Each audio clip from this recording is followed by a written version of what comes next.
थकान बहुत आती है, आलस बहुत आती है, आपको कुछ नहीं करना, एक नारियल लेना है, काचू गोलो, भैया भैया भैया निबट जाओ पहला, नहीं 2 मिनट रुको।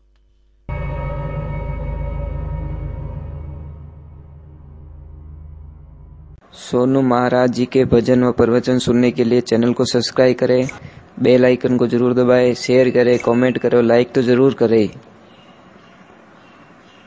काट की ना निज मुक्ता मारी सारी विपत निवारी, मारा सतगुरु ने बलियारी। महाराज एक मेरी प्रार्थना है हाथ जोड़ के कि अगर आपके बच्चे कहना नहीं मान रहे, या आपके बच्चे को याद शक्ति नहीं है, या फिर आलस बहुत आता है, तो आपको मेरी प्रार्थना है देशी गौ माता का दूध पिलाओ। समझ में आ रहा है कि नहीं आ रहा है? इसके बहुत सारे प्रमाण हैं, पर मैं आपको अभी समय की कमी के कारण मैं आपको नहीं बता पा रहा हूं। एक छोटी सी बात ध्यान रखना, कई लोग बोलते कि हमारा बच्चा आलसी बहुत है। अब एक ध्यान रखना, जैसे भैंस के बच्चे को देखना आप, जय हो, आवे आवे आवे, टेंशन क्यों करो, इतनी चिंता करो। तो देखिए, नहीं नहीं बढ़िया करियो राम जी, ए बाको फाड़ी ने अपना सब हसणो आयो, राम जी तो भलो करे। ये भी देखो हर मोड़ पे कोई न कोई कारण बन जाता है। तो एक बात का ध्यान रखना, गाय माता का जब बछड़ा जन्म लेता है तो एक ध्यान रखना, उसको बछड़ा कहते हैं, पछे टोगड़ियों कहवा, पछे नारकियों कहवा, पछे बलद कहवा। कितना रूप बनिया, 4 बनिया।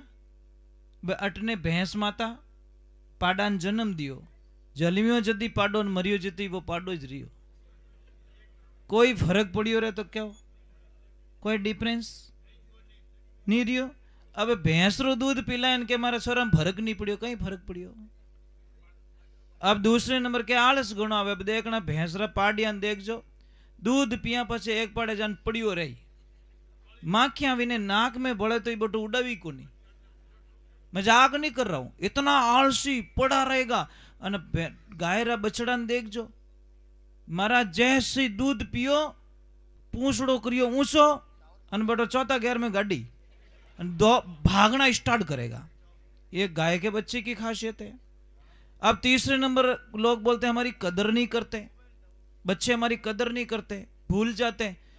तो आप 10 भैंस के बीच में एक भैंस के बच्चे को छोड़ना, उसकी मां तक पहुंचने में वो 7-8 भैंस की लात खा जाएगा, तब जाके मां मिलेगी। और गाय के बछड़े को 500 गाय के बीच में एक बछड़े को छोड़ना, वो 5 मिनट में अपनी मां के पास में पहुंच जाएगा। तीसरे नंबर और बात बता रहा हूं, प्रमाण बता रहा हूं भैया, नहीं तो आपको पता नहीं चलेगा। कल एक काम करना माता बहनों, आप भी जेंट्स लोग, आप भी एक टाइम देखना आप, और फिक्स टाइम देके एक अनजान गाय को रोटी देना जिसको आप जानते नहीं हो, और टाइम नोट कर लेना, लिख देना। सेकंड डे वापस देखना, उसी टाइम वो गया मैया वापस उसी टाइम पे आ जाएगी। और भैंस ने बादाम रो हलवो खाना, इन टाइम लिख जो, पासी प्रिया वजन भैंस ओन घोटी हुई। समझ में आ रहा है कि नहीं आ रहा है? अब भैंस को ढूंढना पड़ता है, गाय को 100 किलोमीटर छोड़ के आ जाओ, गाय वापस आ जाएगी। भैंस तो घी 2.5 घंटा घी पचे हटी फांसी आवीज को नहीं।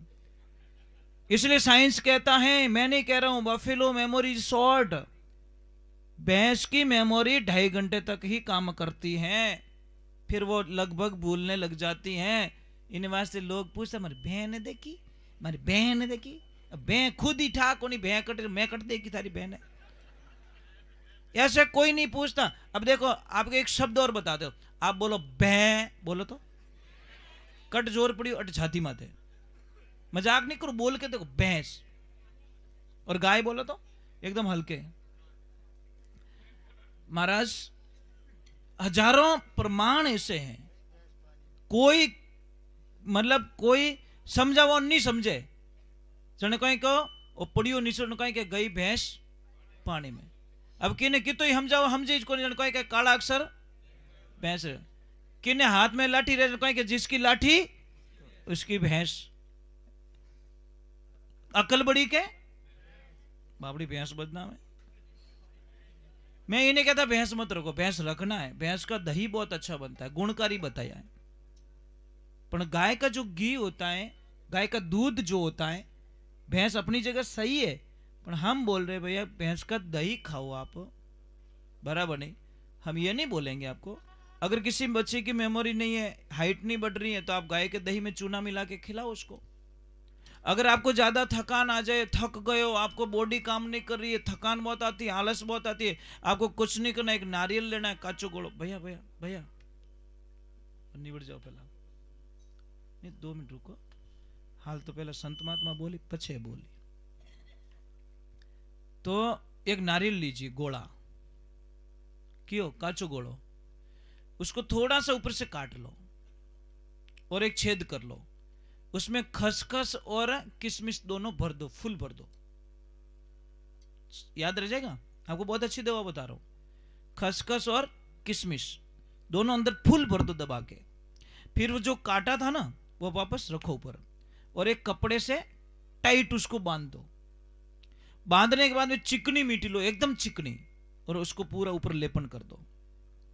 समझ में आई नहीं, पूरा लेपन कर दो।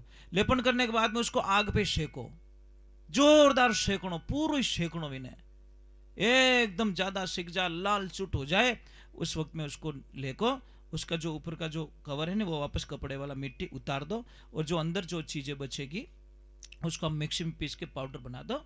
और बनाने के बाद में शाम के टाइम में 1 चम्मच पाउडर लेना स्टार्ट करो। देखो महाराज इतनी रामबाण दवाएं, कोई कह नहीं मारता, हर दही नहीं पड़े, घोड़े जैसे हो जाओगे आप, इतनी ताकत आ जाएगी आपके अंदर, आपको कल्पना नहीं करोगे, इतनी सी छोटी चीज है, पर ये जो विधि के विधान के माध्यम से काम करिए। अगर शहद होता है, शहद शास्त्रों में अमृत बताया, पर उन्हीं अगर कुत्तो चाट को रहे तो कुत्तो मर जावे। मैं मजाक नहीं करूं, शहद कभी कुत्ता नहीं खाएगा, ध्यान रखना, मुंडा के मेल जो वो आग बुझ के ये बेटे मौत है हमारी, वो नहीं चाटेगा, और भूल में कोई कुकरी चाट को तो लंबो रही जाए। बोलो शहद जब हमारे लिए अमृत बताया, पर कुत्ते के लिए जहर का काम करता है। ये सारी चीजें होती है, पॉजिटिविटी होती है, नेगेटिविटी होती है, पर हम लोग क्या करते हैं उसको समझ नहीं पाते हैं। चलो मेरी बातें पूरी नहीं होगी, बहुत सारे गुरुजन पधारे हैं, और मैं चाहता हूं कि हमारी भी बात सुनी जाए, और गुरुदेव पधारे तो उनकी भी बात सुनी जाए, और थोड़ा समय निकल तब अब आप चाय पानी की व्यवस्था कर सको, कोई प्रॉब्लम नहीं। और मैं चाहता हूं कि सब मार साहब, हाँ ज़्यादा टाइम मत लीजिए, पक्को।